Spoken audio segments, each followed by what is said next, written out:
ಕೇಳಿದೆಯಾ? ವತನವಾಸಿ ತಂದೆ ಮಕ್ಕಳ ಕರೆಯ ಕೇಳಿದೆಯಾ? ಮನದ ತುಂಬ ಮಧುರ ಭಾವ ನೀನೇ ತುಂಬಿಹೆಯ. ವತನವಾಸಿ ತಂದೆ ಮಕ್ಕಳ ಕರೆಯ ಕೇಳಿದೆಯಾ? ಮನದ ತುಂಬ ಮಧುರ ಭಾವ ನೀನೇ ತುಂಬಿಹೆಯ. ವತನವಾಸಿ ತಂದೆ ಮಕ್ಕಳ ಕರೆಯ ಕೇಳಿದೆಯಾ?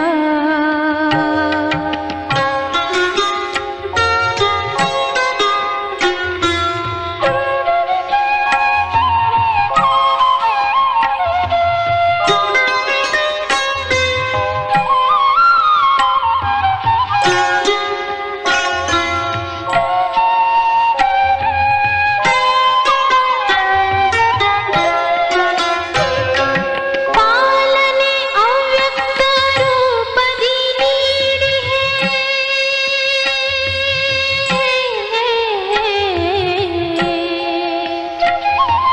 ಪಾಲನೆ ಅವ್ಯಕ್ತ ರೂಪದಿ ನೀಡಿಹೆ. ಇಂದಿಗೂ ಮಕ್ಕಳಿಗೆ ಪ್ರೇಮವ ನೆರೆದಿಹೆ. ನಿನ್ನಯ ಸಾಕಾರ ದಿನಗಳ ಸ್ಮೃತಿಯು ಬರುತ್ತಿಹುದು. ಏಕೋ ಕಾಣೆ ತಿಳಿಯದಾಗಿಹುದು. ವತನವಾಸಿ ತಂದೆ ವತನವಾಸಿ ತಂದೆ ಮಕ್ಕಳ ಕರೆಯ ಕೇಳಿದೆಯಾ? ವತನವಾಸಿ ತಂದೆ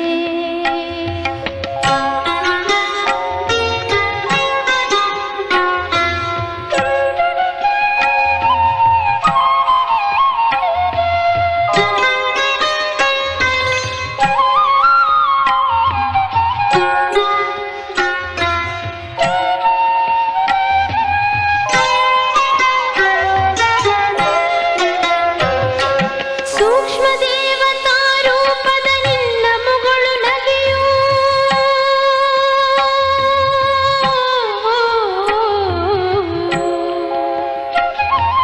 ಸೂಕ್ಷ್ಮ ದೇವತಾ ರೂಪದ ನಿನ್ನ ಮುಗುಳು ನಗೆಯು. ಆಟ ಪಾಠವೋ ಮುರಳಿ ನುಡಿಸುವ ಪರಿಯು. ಅಂದಿನ ಸುಖ ದಿನಗಳ ಮರೆಯಲಾರೆನು ನಾನು. ಮನದಿ ಸ್ಮೃತಿಯು ಮೂಡುತ್ತಿದೆ ಬಾಬಾ. ವತನವಾಸಿ ತಂದೆ ವತನವಾಸಿ ತಂದೆ ಮಕ್ಕಳ ಕರೆಯ ಕೇಳಿದೆಯಾ? ವತನವಾಸಿ ತಂದೆ ಮಕ್ಕಳ ಕರೆಯ ಕೇಳಿದೆಯಾ? ಮನದ ತುಂಬ ಮಧುರ ಭಾವ ನೀನೇ ತುಂಬಿಹೆಯ. ವತನವಾಸಿ ತಂದೆ ಮಕ್ಕಳ ಕರೆಯ ಕೇಳಿದೆಯಾ?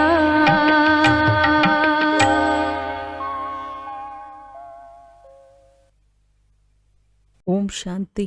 ಇಂದಿನ ದಿನಾಂಕ 23/5/2026. ಪ್ರಾರ್ಥ ಮುರುಳಿ ಬಾಪ್ ದಾದ ಮಧುಬನ. ಮಧುರ ಮಕ್ಕಳೇ, ರಾವಣನು ನಿಮ್ಮನ್ನು ಬಹಳ ಪೀಡಿತರನ್ನಾಗಿ ಮಾಡಿದ್ದಾನೆ. ಈಗ ನೀವು ಭಕ್ತರ ರಕ್ಷಕನಾದ ಭಗವಂತನು ನಿಮ್ಮ ಪೀಡೆಯನ್ನು ದೂರ ಮಾಡಲು ಬಂದಿದ್ದಾರೆ. ಪ್ರಶ್ನೆ: ಸುಪುತ್ರ ಮಕ್ಕಳ ಮುಖ್ಯ 2 ಲಕ್ಷಣಗಳನ್ನು ತಿಳಿಸಿ. ಉತ್ತರ: ಸುಪುತ್ರರು ಸದಾ ಮಾತಾಪಿತರನ್ನು ಫಾಲೋ ಮಾಡಿ ಸಿಂಹಾಸನಾಧೀಶರಾಗುತ್ತಾರೆ. ತೀವ್ರ ಪುರುಷಾರ್ಥದಲ್ಲಿ ತೊಡಗಿರುತ್ತಾರೆ. ಅವರಿಗೆ ತಂದೆಯ ಜೊತೆ ಬಹಳ ಸತ್ಯ ಹೃದಯವಿರುತ್ತದೆ. ಸತ್ಯ ಹೃದಯದವರು ಸದಾ ಶ್ರೀಮತದಂತೆ ನಡೆಯುತ್ತಾರೆ. ಒಂದು ವೇಳೆ ಒಳಗಡೆ ಸತ್ಯತೆ ಇಲ್ಲವೆಂದರೆ ನೆನಪಿನಲ್ಲಿರಲು ಸಾಧ್ಯವಿಲ್ಲ. ಗೀತೆ ಬೋಲನಾಥನಿಗಿಂತ ಭಿನ್ನ. ಓಂ ಶಾಂತಿ. ಮಧುರಾತಿ ಮಧುರ ಮಕ್ಕಳು, ಈ ಭಕ್ತಿ ಮಾರ್ಗದ ಗೀತೆಯನ್ನು ಕೇಳಿದ್ದೀರಿ. ಭಕ್ತರು ಈ ಗೀತೆಯ ಅರ್ಥವನ್ನು ತಿಳಿದುಕೊಂಡಿಲ್ಲ. ನೀವು ಭಗವಂತನ ಮಕ್ಕಳಾಗಿದ್ದೀರಿ. ಭಗವಂತನು ಭಕ್ತರ ರಕ್ಷಕನಾಗಿದ್ದಾರೆ. ನೀವು ಸಹ ಭಕ್ತರ ರಕ್ಷಕರಾಗಿದ್ದೀರಿ. ಭಕ್ತರ ರಕ್ಷಣೆ ಮಾಡುತ್ತೀರಿ. ಯಾವ ಆಪತ್ತಿನ ಕಾರಣ ಭಕ್ತರು ರಕ್ಷಣೆಗಾಗಿ ಭಗವಂತನನ್ನು ಕರೆಯುತ್ತಾರೆ? ಭಕ್ತರಿಗೆ ರಾವಣನ ಬಹಳ ದುಃಖವಿದೆ. ರಾವಣ ಸಂಪ್ರದಾಯದವು ದುಃಖದಿಂದ ಪೀಡಿತರಾಗಿದ್ದಾರೆ. ಆದ್ದರಿಂದ ಭೋಲಾನಾಥನನ್ನು ನೆನಪು ಮಾಡುತ್ತಾರೆ. ಅವರು ರಾವಣ ಸಂಪ್ರದಾಯದವರು, ಇವರು ರಾಮ ಸಂಪ್ರದಾಯದವರಾಗಿದ್ದಾರೆ. ನಮ್ಮ ರಕ್ಷಕ ಯಾರೆಂಬುದು ಭಕ್ತರಿಗೆ ಗೊತ್ತಿಲ್ಲ. ಭೋಲಾನಾಥ ರಕ್ಷಕನಾಗಿದ್ದಾರೆ ಎಂದು ಬಲೆ ಆಡುತ್ತಾರೆ. ಆದರೆ ಏನು ರಕ್ಷಣೆ ಮಾಡುತ್ತಾರೆಂದು ತಿಳಿದುಕೊಂಡಿಲ್ಲ. ನೀವು ಮಕ್ಕಳು ಈಗ ತಿಳಿದುಕೊಂಡಿದ್ದೀರಿ. ಭೋಲಾನಾಥ ಶಿವತಂದೆಯು ಹಾಳಾಗಿರುವುದನ್ನು ಸುಧಾರಣೆ ಮಾಡುವವರಾಗಿದ್ದಾರೆ. ಭಗವಂತನೆಂದು ಯಾರಿಗೆ ಹೇಳಲಾಗುತ್ತದೆ ಎಂಬುದು ಪ್ರಪಂಚದವರಿಗೆ ತಿಳಿದಿಲ್ಲ. ಭಗವಂತನ ಬಗ್ಗೆ ತಿಳಿದಿದ್ದರೆ ಭಗವಂತನ ರಚನೆಯ ಆದಿ ಮಧ್ಯ ಅಂತ್ಯವೂ ತಿಳಿಯುತ್ತಿತ್ತು. ಆದರೆ ಭಗವಂತನನ್ನಾಗಲಿ ಅವರ ರಚನೆಯನ್ನಾಗಲಿ ತಿಳಿದುಕೊಂಡಿಲ್ಲ. ಆದ್ದರಿಂದ ಇಂತಹ ಮನುಷ್ಯ ಸಂಪ್ರದಾಯಕ್ಕೆ ಅಂಧರೆಂದು ಹೇಳಲಾಗುತ್ತದೆ. ಇನ್ನೊಂದು ಕಡೆ ನೀವು ಇದ್ದೀರಿ. ನಿಮಗೆ ದಿವ್ಯ ದೃಷ್ಟಿ ಸಿಕ್ಕಿದೆ. ಈಗ ನಿಮ್ಮ ಹೆಸರೇ ಆಗಿದೆ ಬ್ರಹ್ಮ ಕುಮಾರ ಕುಮಾರಿಯರು. ಬ್ರಹ್ಮ ಕುಮಾರಿ ಈಶ್ವರೀಯ ವಿಶ್ವವಿದ್ಯಾಲಯವೆಂದು ಬೋರ್ಡಿನ ಮೇಲೆ ಹೆಸರಿದೆ. ಕೇವಲ ಬ್ರಹ್ಮ ಕುಮಾರ ಕುಮಾರಿಯರೇ ಇರಲು ಸಾಧ್ಯವಿಲ್ಲ. ಪ್ರಜಾಪಿತ ಬ್ರಹ್ಮನು ಇದ್ದಾರಲ್ಲವೇ? ತಂದೆಯ ಬಳಿ ಕನ್ಯೆಯರು ಮತ್ತು ಕುಮಾರರು ಇಬ್ಬರು ಇರುತ್ತಾರೆ. ಪ್ರಜಾಪಿತ ಬ್ರಹ್ಮನಿಗೆ ಇಷ್ಟೊಂದು ಮಂದಿ ಮಕ್ಕಳಿರಲು ಸಾಧ್ಯ ಅಂದಾಗ ಇವರು ಬೇಹದ್ದಿನ ಪಿತನಾಗಿದ್ದಾರೆಂದು ತಿಳಿದುಕೊಳ್ಳಬೇಕು. ಇದನ್ನು ತಿಳಿದುಕೊಂಡಿದ್ದೀರಿ. ಬ್ರಹ್ಮ ವಿಷ್ಣು ಶಂಕರನನ್ನು ರಚಿಸುವವರು ತಂದೆಯೇ ಆಗಿದ್ದಾರೆ. ಅವರಿಗೆ ನಿರಾಕಾರನೆಂದು ಹೇಳಲಾಗುತ್ತದೆ. ಇವರು ಬೇಹದ್ದಿನ ತಂದೆಯಾದರು. ಪರಮಪಿತ ಪರಮಾತ್ಮನು ಬ್ರಹ್ಮರವರ ಮೂಲಕ ರಚನೆಯನ್ನು ರಚಿಸುತ್ತಾರೆ. ಎಲ್ಲವೂ ಇವರ ರಚನೆಯಾಗಿದೆ. ಎಲ್ಲ ಮನುಷ್ಯ ಮಾತ್ರರು ವಾಸ್ತವದಲ್ಲಿ ಶಿವವಂಶೀಯರಾಗಿದ್ದಾರೆ. ನೀವೀಗ ಬಂದು ಪ್ರಜಾಪಿತ ಬ್ರಹ್ಮನ ಸಂತಾನರಾಗಿದ್ದೀರಿ. ಇದು ಹೊಸ ರಚನೆಯಾಗಿದೆ. ಪರಮಪಿತ ಪರಮಾತ್ಮನು ಬ್ರಹ್ಮನ ಮೂಲಕ ರಚನೆಯನ್ನು ರಚಿಸುತ್ತಾರೆ. ಆದ್ದರಿಂದ ನಿಮಗೆ ಬ್ರಹ್ಮ ಕುಮಾರ ಕುಮಾರಿಯರೆಂದು ಹೇಳಲಾಗುತ್ತದೆ. ಇಷ್ಟೊಂದು ಮಂದಿ ಬೇಹದ್ದಿನ ಮಕ್ಕಳಿದ್ದಾರೆ ಅಂದ ಮೇಲೆ ಅವಶ್ಯವಾಗಿ ಬೇಹದ್ದಿನ ಆಸ್ತಿಯನ್ನು ತೆಗೆದುಕೊಳ್ಳುವರು. ಮಕ್ಕಳಿಗೆ ತಿಳಿದಿದೆ, ನಾವು ಬ್ರಹ್ಮ ಕುಮಾರ ಕುಮಾರಿಯರನ್ನು ಶಿವತಂದೆಯು ದತ್ತು ಮಾಡಿಕೊಂಡಿದ್ದಾರೆ. ಶಿವತಂದೆಯು ತಿಳಿಸುತ್ತಾರೆ, ನೀವು ನನ್ನ ಮಕ್ಕಳಾಗಿದ್ದೀರಿ. ನೀವಾತ್ಮರು ನಿರಾಕಾರಿಯಾಗಿದ್ದೀರಿ.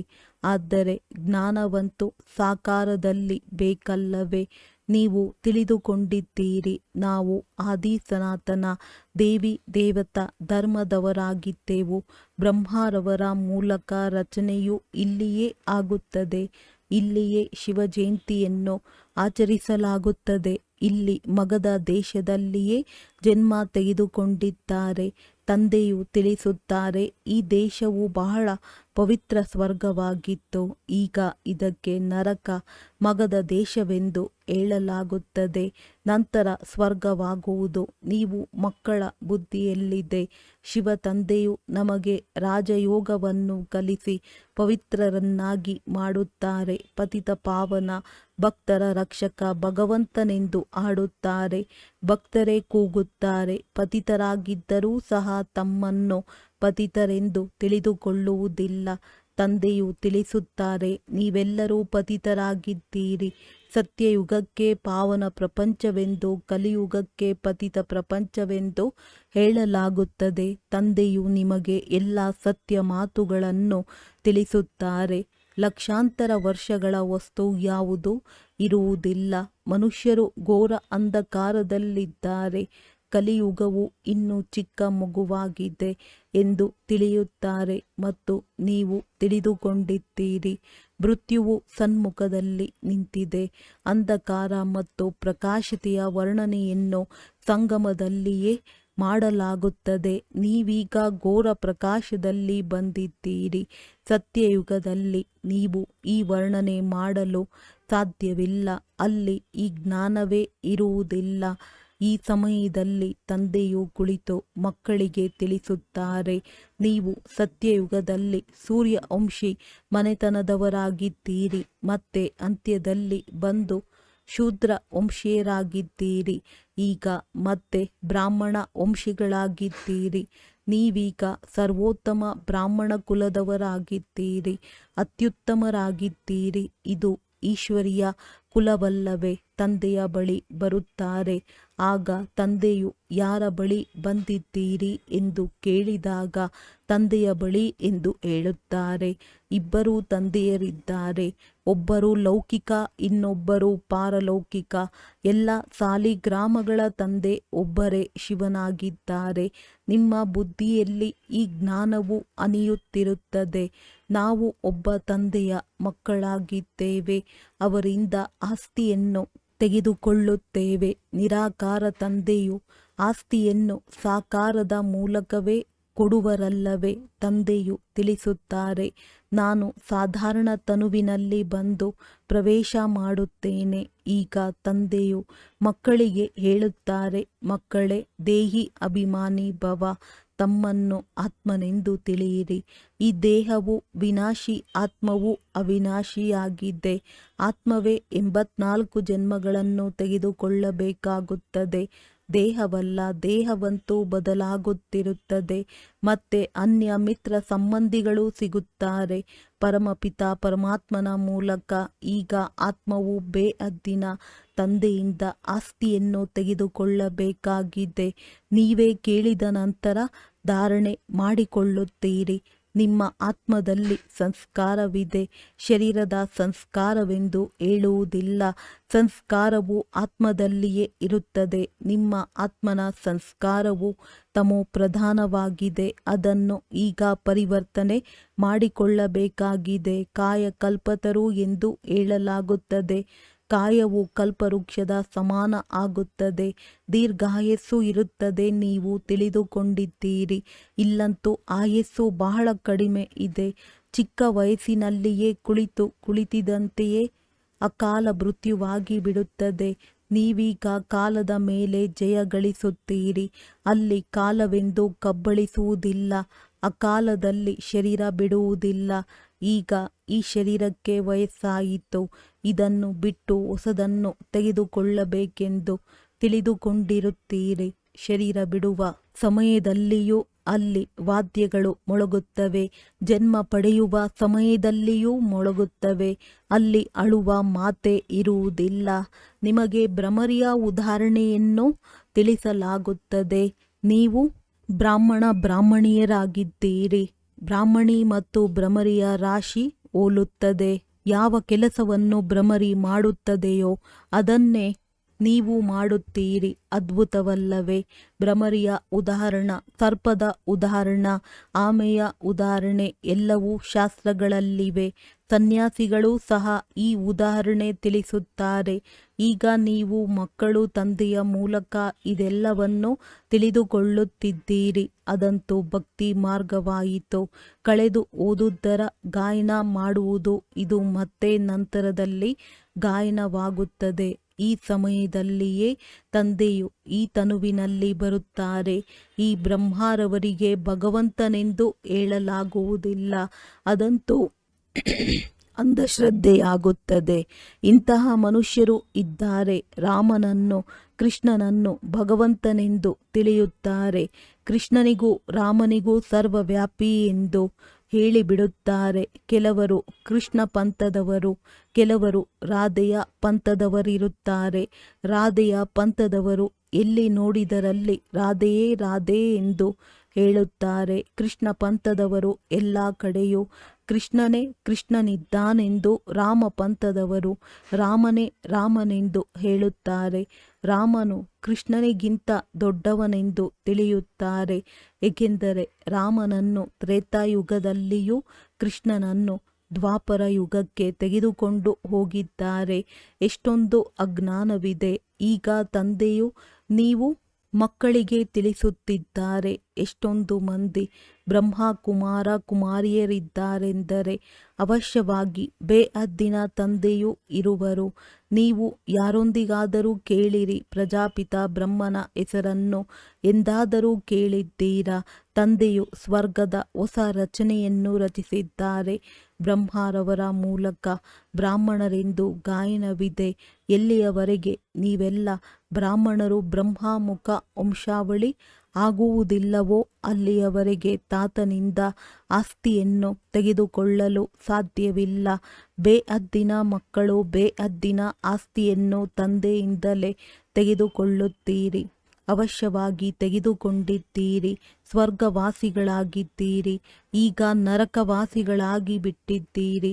ಈಗ ಪುನಃ ಪ್ರಜಾಪಿತ ಬ್ರಹ್ಮರವರ ಮೂಲಕ ಪರಮಪಿತ ಪರಮಾತ್ಮನು ವಿಷ್ಣುಪುರಿ ಸ್ವರ್ಗವನ್ನು ರಚಿಸುತ್ತಿದ್ದಾರೆ. ಎಷ್ಟೊಂದು ಸಹಜವಾಗಿದೆ. ಶಿವ ತಂದೆಯು ಕೇಳುತ್ತಾರೆ, ಮೊದಲು ನಿಮಗೆ ಈ ಜ್ಞಾನವಿತ್ತೆ? ಇವರ ಆತ್ಮವು ಹೇಳುತ್ತದೆ, ನನ್ನಲ್ಲಿಯೂ ಈ ಜ್ಞಾನವಿರಲಿಲ್ಲ. ನಾನು ಸಹ ವಿಷ್ಣುವಿನ ಪೂಜಾರಿಯಾಗಿದ್ದೆನು. ನಾನು ಪೂಜ್ಯನಾಗಿದ್ದೆನು. ಈಗ ಬಂದು ಪೂಜಾರಿಯಾಗಿದ್ದೇನೆ. ಈಗ ಪುನಃ ತಂದೆಯು ಬಂದು ಪೂಜಾರಿಯಿಂದ ಪೂಜ್ಯ ದೇವತೆಯನ್ನಾಗಿ ಮಾಡುತ್ತಿದ್ದಾರೆ. ನೀವು ಮಕ್ಕಳಿಗೆ ಆಂತರ್ಯದಲ್ಲಿ ಖುಷಿ ಇರಬೇಕು. ಪರಮಪಿತ ಪರಮಾತ್ಮನು ಬಂದು ನಮ್ಮನ್ನು ದತ್ತು ಮಾಡಿಕೊಂಡಿದ್ದಾರೆ. ಮನುಷ್ಯರು ಮನುಷ್ಯರನ್ನು ದತ್ತು ಮಾಡಿಕೊಳ್ಳುತ್ತಾರಲ್ಲವೇ? ಯಾರಿಗೆ ತಮ್ಮ ಮಕ್ಕಳಿರುವುದಿಲ್ಲವೋ ಅವರು ದತ್ತು ಮಾಡಿಕೊಳ್ಳುತ್ತಾರಲ್ಲವೇ? ಇಂಥವರು ಅನೇಕರಿದ್ದಾರೆ. ಈಗ ತಂದೆಗೆ ತಿಳಿದಿದೆ, ನನ್ನ ಮಕ್ಕಳೆಲ್ಲರೂ ರಾವಣನಿಗೆ ವಶವಾಗಿ ಬಿಟ್ಟಿದ್ದಾರೆ. ಆದ್ದರಿಂದ ನಾನು ಬಂದು ಪುನಃ ದತ್ತು ತೆಗೆದುಕೊಳ್ಳಬೇಕಾಗುತ್ತದೆ. ಬ್ರಹ್ಮರವರ ಮೂಲಕ ತನ್ನ ಮಕ್ಕಳನ್ನು ದತ್ತು ಮಾಡಿಕೊಳ್ಳುತ್ತಾರೆ. ಇದು ಎಷ್ಟು ಅದ್ಭುತವಾಗಿದೆ. ಶಿವ ತಂದೆಯು ನಮ್ಮನ್ನು ಬ್ರಹ್ಮರವರ ಮೂಲಕ ದತ್ತು ಮಾಡಿಕೊಂಡಿದ್ದಾರೆಂದು ನೀವೇ ತಿಳಿದುಕೊಂಡಿದ್ದೀರಿ. ತಂದೆಯು ತಿಳಿಸುತ್ತಾರೆ, ನಾನು ನಿಮಗೆ ಬೇಹದ್ದಿನ ಸುಖದ ಆಸ್ತಿಯನ್ನು ಕೊಡುವುದಕ್ಕಾಗಿ ನೀವು ಮಕ್ಕಳನ್ನು ದತ್ತು ಮಾಡಿಕೊಂಡಿದ್ದೇನೆ. ಈ ಬ್ರಹ್ಮರವರಂತೂ ಆಸ್ತಿಯನ್ನು ಕೊಡಲು ಸಾಧ್ಯವಿಲ್ಲ. ಈ ಪ್ರಜಾಪಿತ ಬ್ರಹ್ಮನು ಮನುಷ್ಯನಲ್ಲವೇ? ಮನುಷ್ಯರು ಈ ಜ್ಞಾನವನ್ನು ಕೊಡುವುದಿಲ್ಲ. ಜ್ಞಾನಸಾಗರ ನಿರಾಕಾರ ಪರಮಪಿತ ಪರಮಾತ್ಮನೇ ಕುಳಿತು ಈ ಜ್ಞಾನವನ್ನು ಕೊಡುತ್ತಾರೆ. ಬ್ರಹ್ಮನಿಗಾಗಲಿ ವಿಷ್ಣುವಿಗಾಗಲಿ ಜ್ಞಾನಸಾಗರನೆಂದು ಹೇಳಲಾಗುವುದಿಲ್ಲ. ಈ ಮೂವರ ಮಹಿಮೆಯು ಭಿನ್ನವಾಗಿದೆ. ಜ್ಞಾನಸಾಗರ ಪತಿತ ಪಾವನನು ಒಬ್ಬರೇ ತಂದೆಯಾಗಿದ್ದಾರೆ. ಇಡೀ ಪ್ರಪಂಚದ ಮನುಷ್ಯ ಮಾತ್ರರು ಅವರನ್ನು ಕರೆಯುತ್ತಾರೆ. ಇಂಗ್ಲಿಷಿನಲ್ಲಿಯೂ ಅವರು ಲಿಬ್ರೇಟರ್ ಆಗಿದ್ದಾರೆಂದು ಹೇಳುತ್ತಾರೆ. ಯಾರಿಂದ ದುಃಖವು ಸಿಗುತ್ತದೆಯೋ ಅವರಿಂದ ಲಿಬರೇಟ್ ಮಾಡಲಾಗುತ್ತದೆ. ತಂದೆಯೂ ಸಹ ಇಲ್ಲಿ ಬಂದು ರಾವಣನಿಂದ ಲಿಬ್ರೇಟ್ ಮಾಡುತ್ತಾರೆ. ರಾವಣ ರಾಜ್ಯವು ಇಲ್ಲಿಯೇ ಆಗಿದೆ. ಇಲ್ಲಿಯೇ ರಾವಣನನ್ನು ಸುಡುತ್ತಾರೆ. ಸುಟ್ಟು ಮತ್ತೆ ಹೇಳುತ್ತಾರೆ, ಚಿನ್ನದ ಲಂಕೆಯನ್ನು ಲೂಟಿ ಮಾಡಲು ಹೋಗುತ್ತೇವೆ. ಅವರಿಗೆ ಏನೂ ತಿಳಿದಿಲ್ಲ. ರಾವಣನೆಂದರೆ ಏನು, ಯಾವಾಗಿನಿಂದ ಶತ್ರುವಾಗಿದ್ದಾನೆ ಎಂಬುದನ್ನು ತಿಳಿದುಕೊಂಡಿಲ್ಲ. ರಾಮನ ಸೀತೆಯ ಅಪಹರಣವಾಯಿತು ಎಂದು ತಿಳಿಯುತ್ತಾರೆ. ಆದರೆ ನಾವೆಲ್ಲರೂ ಸೀತೆಯರಾಗಿದ್ದೇವೆ. ನಾವು ರಾವಣನ ಬಂಧನದಲ್ಲಿ ಸಿಲುಕಿದ್ದೇವೆಂದು ತಿಳಿದುಕೊಳ್ಳುವುದಿಲ್ಲ. ಈ ಜ್ಞಾನವು ಯಾರಲ್ಲಿಯೂ ಇಲ್ಲ. ಕುಳಿತು ಕಥೆಗಳನ್ನು ತಿಳಿಸುತ್ತಾರೆ. ಶಿವ ತಂದೆಯು ಹೇಳುತ್ತಾರೆ, ನಾನು ದೂರ ದೇಶದ ನಿವಾಸಿ. ಈ ಪರದೇಶದಲ್ಲಿ ಬಂದಿದ್ದೇನೆ. ಇದು ಪತಿತ ಹಳೆಯ ಪ್ರಪಂಚವಲ್ಲವೇ? ಇದು ರಾವಣನ ಪ್ರಪಂಚವಾಗಿದೆ. ಏ ತಂದೆಯೇ ಬಂದು ನಾವು ಪತಿತರಾಗಿ ಬಿಟ್ಟಿದ್ದೇವೆ ಎಂದು ಕರೆಯುತ್ತಾರೆ. ತಂದೆಯು ತಿಳಿಸುತ್ತಾರೆ, ನಾನು ಪಾವನರನ್ನಾಗಿ ಮಾಡಲು ಈ ಪತಿತ ಪ್ರಪಂಚದಲ್ಲಿ ಬರಬೇಕಾಗುತ್ತದೆ ಮತ್ತು ಯಾರು ಮೊಟ್ಟ ಮೊದಲ ನಂಬರಿನಲ್ಲಿ ಪಾವನರಾಗಿದ್ದರೋ, ಯಾರು ಸುಂದರನಾಗಿದ್ದರೋ ಅವರೇ ಶ್ಯಾಮನಾಗಿದ್ದಾರೆ. ಅವರ ತನುವಿನಲ್ಲಿಯೇ ಬರುತ್ತೇನೆ. ಎಷ್ಟು ಅದ್ಭುತ ಮಾತುಗಳಾಗಿವೆ. ಕೃಷ್ಣನಿಗೆ ಶ್ಯಾಮ ಸುಂದರನೆಂದು ಹೇಳುತ್ತಾರೆ. ಇದು ಯಾರಿಗೂ ತಿಳಿದಿಲ್ಲ. ಒಬ್ಬ ಕೃಷ್ಣನಿಗೆ ಸರ್ಪವೂ ಕಚ್ಚಿತೆ. ಸತ್ಯಯುಗದಲ್ಲಿ ಸರ್ಪ ಇತ್ಯಾದಿಗಳಿರುತ್ತವೆಯೇ? ತಂದೆಯೂ ತಿಳಿಸುತ್ತಾರೆ, ಈ ಅಂತಿಮ ಜನ್ಮದಲ್ಲಿ ನನ್ನ ಕಾರಣ ಪವಿತ್ರರಾಗಿ ಆಗ ಪವಿತ್ರ ಪ್ರಪಂಚದ ಮಾಲೀಕರಾಗುವಿರಿ. ಕೇವಲ ನನ್ನನ್ನು ನೆನಪು ಮಾಡಿ ಮತ್ತು ಪವಿತ್ರರಾಗಿರಿ. ಅಲೀಫನನ್ನು ನೆನಪು ಮಾಡಿದರೆ ಬಾದಶಾಹಿಯಾಗಿ ನಿಮ್ಮದಾಗುವುದು. ಇದು ಸಹಜ ರಾಜಯೋಗ, ಸಹಜ ರಾಜ್ಯ ಭಾಗ್ಯವಾಗಿದೆ. ಮಗು ಜನ್ಮ ಪಡೆದನೆಂದರೆ ಆಸ್ತಿಗೆ ಹಕ್ಕುದಾರನಾಗಲು. ಇಲ್ಲಿಯೂ ಸಹ ಮಕ್ಕಳು ತಿಳಿದುಕೊಂಡಿದ್ದೀರಿ. ನಾವು ತಂದೆಯ ಮಕ್ಕಳಾಗಿದ್ದೇವೆ ಅಂದ ಮೇಲೆ ಸ್ವರ್ಗದ ರಾಜ್ಯ ಭಾಗ್ಯಕ್ಕೆ ನಾವು ಹಕ್ಕುದಾರರಾಗಿದ್ದೇವೆ. ಈಗ ತಂದೆಯು ತಿಳಿಸುತ್ತಾರೆ, ಮಕ್ಕಳೇ, ನೀವು ಸತೋ ಪ್ರಧಾನರಿಂದ ತಮೋ ಪ್ರಧಾನರಾಗಿ ಬಿಟ್ಟಿದ್ದೀರಿ. ಈಗ ಪುನಃ ಸತೋ ಪ್ರಧಾನರಾಗಬೇಕಾಗಿದೆ. ಯೋಗ ಮತ್ತು ಜ್ಞಾನವನ್ನು ಕಲಿಸುವುದರಲ್ಲಿ 1 ಸೆಕೆಂಡ್ ಹಿಡಿಸುತ್ತದೆ. ಮಗುವಿನ ಜನ್ಮವಾಯಿತು ಎಂದರೆ ವಾರಸುದಾರನೆಂಬ ನಿಶ್ಚಯ ಮಾಡಿಕೊಳ್ಳುವರು. ನೀವು ತಂದೆಯವರಾಗಿದ್ದೀರಿ ಎಂದ ಮೇಲೆ ರಾಜಧಾನಿಯು ಆಸ್ತಿಯೂ ನಿಮ್ಮದಾಗಿದೆ. ಆದರೆ ಎಲ್ಲರೂ ರಾಜರಾಣಿಯಾಗುವುದಿಲ್ಲ. ಇದು ರಾಜಯೋಗವಾಗಿದೆ.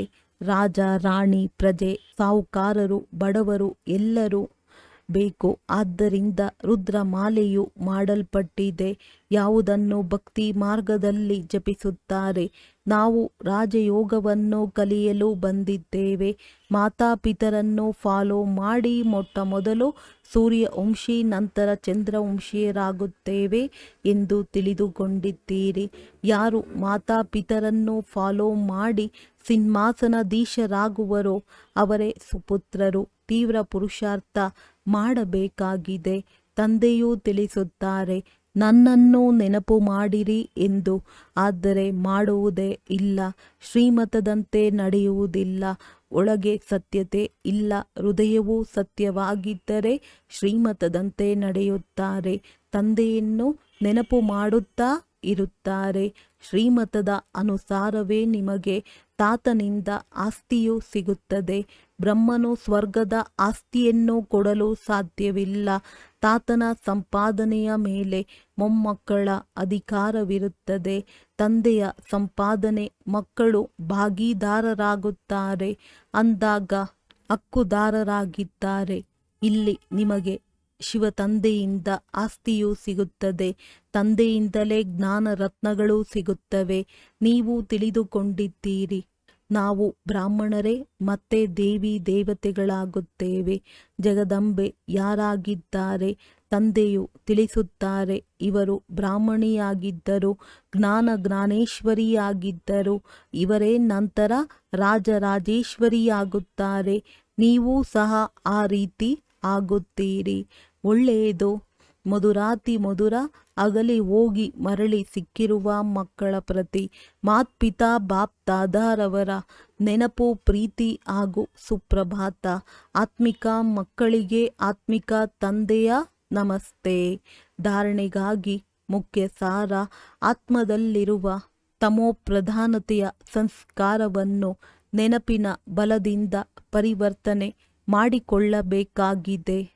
ಸತೋಪ್ರಧಾನರಾಗಬೇಕಾಗಿದೆ. ತಂದೆಯಿಂದ ರಾಜಧಾನಿಯ ಆಸ್ತಿಯನ್ನು ತೆಗೆದುಕೊಳ್ಳಲು ಸದಾ ಸುಪುತ್ರರಾಗಿ ಶ್ರೀಮತದಂತೆ ನಡೆಯಬೇಕಾಗಿದೆ.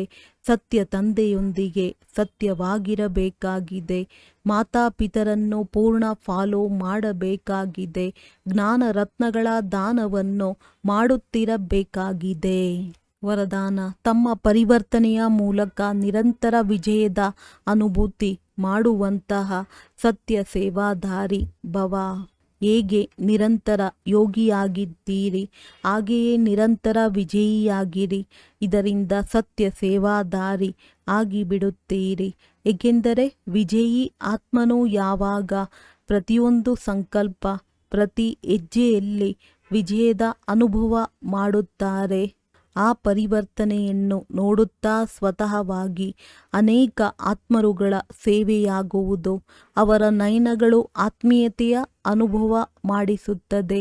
ಚಲನೆಯು ತಂದೆಯ ಚರಿತ್ರೆಯ ಸಾಕ್ಷಾತ್ಕಾರ ಮಾಡಿಸುತ್ತದೆ. ಮಸ್ತಕದಿಂದ ಮಸ್ತಕಮಣಿಯ ಸಾಕ್ಷಾತ್ಕಾರವಾಗುತ್ತದೆ.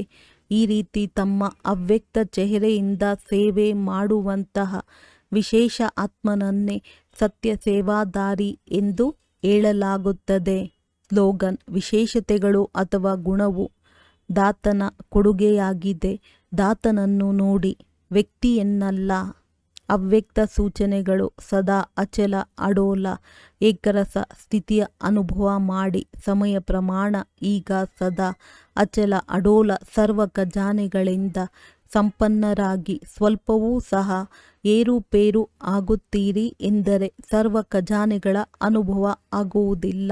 ತಂದೆಯ ಮೂಲಕ ಸಿಕ್ಕಿರುವ ಖಜಾನೆಗಳನ್ನು ಸದಾ ಕಾಯಂ ಇಟ್ಟುಕೊಳ್ಳುವ ಸಾಧನ ಆಗಿದೆ. ಸದಾ ಅಚಲ ಅಡೋಲರಾಗಿ ಇರುವುದು. ಅಚಲರಾಗಿರುವುದರಿಂದ ಸದಾ ಖುಷಿಯ ಅನುಭವ ಆಗುತ್ತಾ ಇರುತ್ತದೆ. ಹೇಗೆ ವಿನಾಶಿ ಧನ, ಹೆಸರು, ಮಾನ್ಯತೆ, ಆಡಂಬರ, ಪದವಿ ಇತ್ಯಾದಿಗಳು ಸಿಗುತ್ತದೆ ಎಂದರೆ ಖುಷಿಯಾಗುತ್ತದೆ ಅಲ್ಲವೇ? ಇದಂತೂ ಅವಿನಾಶಿ ಖುಷಿಯಾಗಿದೆ. ಆದರೆ ಈ ಖುಷಿ ಅವರಿಗೆ ಇರುತ್ತದೆ ಯಾರು ಅಚಲ ಅಡೋಲ ಏಕರಸ ಸ್ಥಿತಿಯಲ್ಲಿ ಇರುತ್ತಾರೆ. ಒಳ್ಳೆಯದು. ಓಂ ಶಾಂತಿ.